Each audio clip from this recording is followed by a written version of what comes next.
అందరికీ నమస్కారం. Welcome to happy learning. సూటిగా సుత్తి లేకుండా. ఈరోజు మనం 7th సైన్స్ 15th లెసన్ నేల మన జీవనం గురించి నేర్చుకుందాం. మట్టి భూమిపై పొరను లేదా ఉపరితల పొరను మట్టి అంటాం.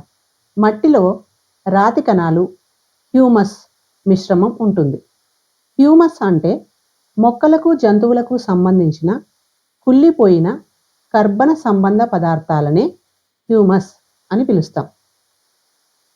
సహజ వనరులైన సూర్యరశ్మి, గాలి, నీరు, మట్టి లేకుండా మనం బ్రతకలేం. మన చుట్టూ ఉన్న వాటికి ప్రత్యక్షంగా లేదా పరోక్షంగా మట్టితో సంబంధం ఉంటుంది.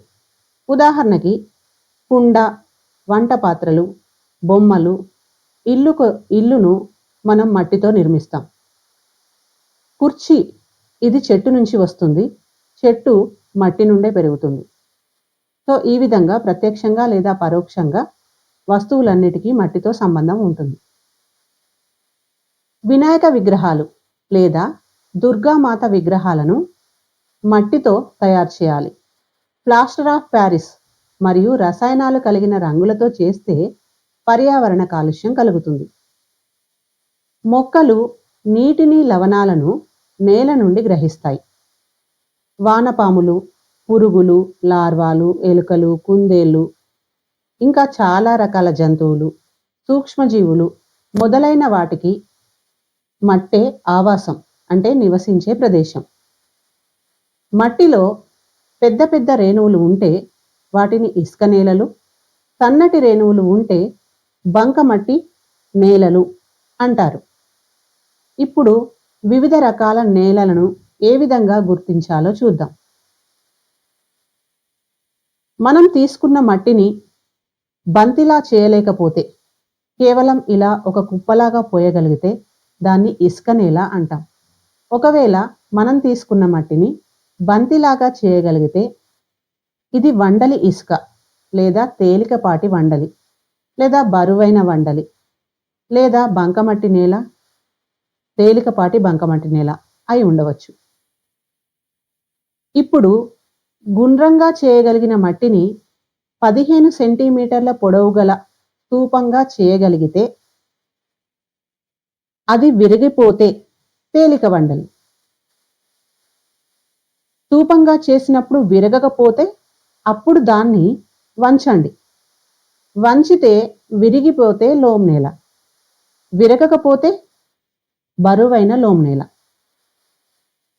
వలయంలా చేస్తే పగుళ్ళు గనుక వచ్చినట్లయితే బంకమట్టి నేల. వలయంలా చేసినప్పుడు విరగకుండా నునుపుగా ఉంటే అది బంకమట్టి నేల. నెక్స్ట్ ఇప్పుడు ఒక కృత్యం చేద్దాం. 100 గ్రాముల పొడి మట్టిని తీసుకొని బాగా ఎండబెట్టండి. తర్వాత బరువు తెలుసుకోండి. ఎండబెట్టక ముందు, ఎండబెట్టిన తర్వాత మధ్య గల తేడానే మట్టిలో తేమ శాతం, బరువులో తేడా. ఇప్పుడు ఇంకొక కృత్యం చేద్దాం. మట్టి నమూనాలు అంటే ఇసుక మట్టి, లోమ్ మట్టి, బంకమట్టి మొదలైనవి తీసుకోండి. ఇప్పుడు ఒక గరాటు తీసుకొని అందులో వడపోత కాగితాన్ని అమర్చండి. గరాటు లోపల ఏదైనా ఒక మట్టిని 50 గ్రాములు తీసుకొని 100 మిల్లీలీటర్ల నీటిని మట్టి మొత్తం తడిసేలా డ్రాపర్తో చుక్కలు చుక్కలుగా వేయండి. మట్టిలో నుండి నీరు ఎంత వేగంగా బీకర్లోకి వెళ్తుంది గమనించండి. మట్టి కణాల నుంచి నీరు చొచ్చుకుపోయే సామర్థ్యాన్నే పర్కోలేషన్ అంటారు. పర్కోలేషన్ సామర్థ్యం ఇసుక నేలలకు ఎక్కువగా ఉంటుంది, బంకమట్టి నేలలకు తక్కువగా ఉంటుంది. అంటే మనం నీటిని ఇసుకలో పోస్తే అది తొందరగా కిందికి వెళ్తుంది, బంకమట్టిలో వేస్తే నెమ్మదిగా వెళ్తుంది. బీకర్లో చేరిన నీటిని కొలిస్తే మట్టి ఎంత నీటిని పీల్చుకుందో తెలుస్తుంది. నేల నీటిని నిలిపి ఉంచుకునే సామర్థ్యాన్ని అంటే వాటర్ హోల్డింగ్ కెపాసిటీని బంకమట్టి నేలలకు ఎక్కువ, ఇసుక నేలలకు తక్కువ.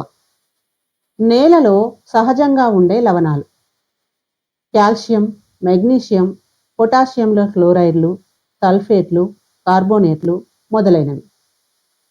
ఎక్కువ ఆమ్ల గుణం కలిగిన నేల మొక్కలు లవణాలను గ్రహించే సామర్థ్యాన్ని ప్రభావితం చేయడం వల్ల మొక్క పెరుగుదల తగ్గిపోతుంది. నేల క్షితిజాలు లేదా హారిజన్స్ నేలలో ఉండే సమాంతరమైన పొరలు.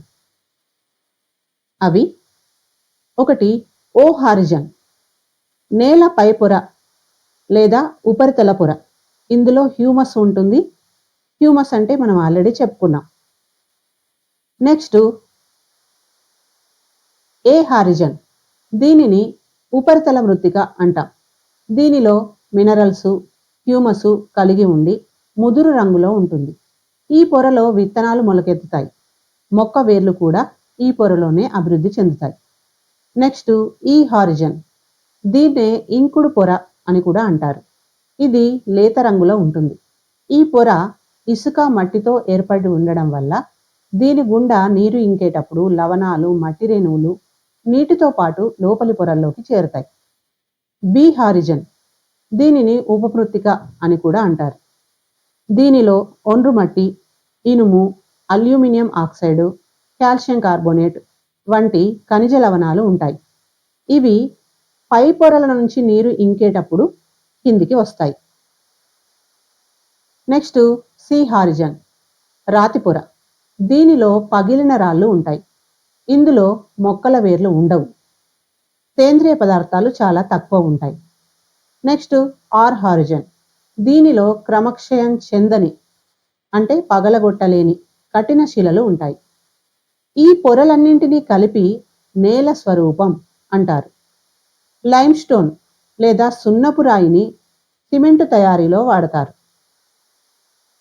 ఒక ప్రాంతంలో పండే పంట రకం, నేల స్వభావం, వర్షపాతం, శీతోష్ణ స్థితి మొదలైన అంశాలపై ఆధారపడి ఉంటుంది. బంకమట్టికి నీటిని నిల్వ ఉంచుకునే శక్తి ఎక్కువ కాబట్టి చెరకు, వరి, గోధుమ వంటి పంటలు పండిస్తారు.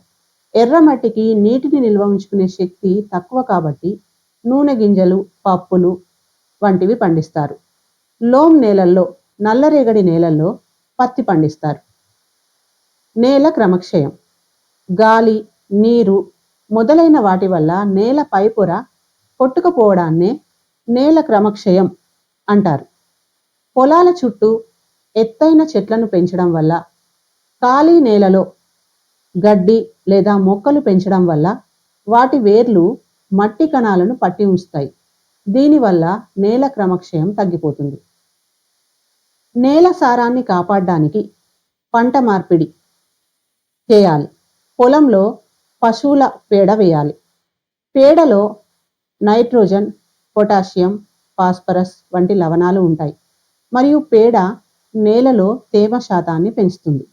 పంట మార్పిడి అంటే ఉదాహరణకి వరి పంట తర్వాత మళ్ళీ వరి వేయకుండా పప్పు లేదా ఇతర పంటలు వేయాలి. మీకు తెలుసా, బంకమట్టిని ఉపయోగించి కుమ్మరి సారె అంటే చక్రం పైన కుండలు చేయడాన్ని కుమ్మరం అంటారు. హరప్పా నాగరికత కాలంలో వివిధ ఆకారాలు, పరిమాణాలు, అలంకరణలతో మట్టి పాత్రలు తయారు చేసేవాళ్ళు. ఈ వీడియో మీకు నచ్చినట్లయితే like, share, subscribe and comment చేయండి. ఈ పాఠంలోని అంశాలు మీకు బాగా గుర్తుండాలంటే తెలిసిన విషయాలు వదిలేసి తెలియని విషయాలు నోట్స్గా రాసుకోండి. గంట కొట్టండి. Thank you.